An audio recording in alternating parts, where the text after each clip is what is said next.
সিরাজগঞ্জে নিখোঁজের ৬ দিন পর পরিত্যক্ত বাড়ির কূপ থেকে বস্তাবন্দি রাসু নামের এক যুবকের মরদেহ উদ্ধার করেছে পুলিশ। সিরাজগঞ্জ প্রতিনিধির তথ্যে ও চিত্রে বিস্তারিত।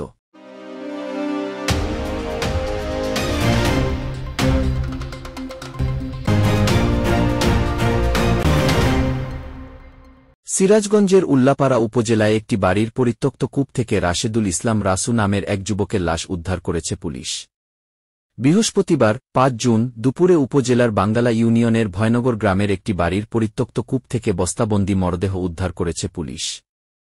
পারিবারিক সূত্রে জানা যায়, গত ৩০ মে রোজ শুক্রবার রাতে মোবাইলে ফোন আসলে সে বাড়ি থেকে বেরিয়ে যায়। পরবর্তীতে অনেক রাত হলেও সে আর বাড়ি ফেরেনি। পরে তার মোবাইল ফোনে একাধিকবার ফোন দিলে তার মোবাইল ফোন বন্ধ পাওয়া যায়। সেই দিন থেকে শুরু করে বিভিন্ন আত্মীয়স্বজনদের বাড়িতে খোঁজ করে তাকে আর পাওয়া যায়নি। আজ বাড়ির পাশে একটি পরিত্যক্ত বাড়ির কূপ থেকে তার মরদেহ পাওয়া যায়।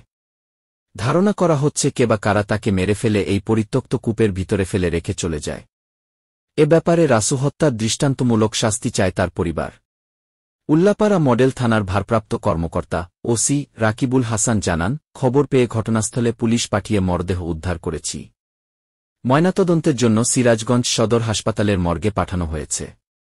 ময়নাতদন্তের পর মৃত্যুর সঠিক কারণ জানা যাবে বলে জানান তিনি।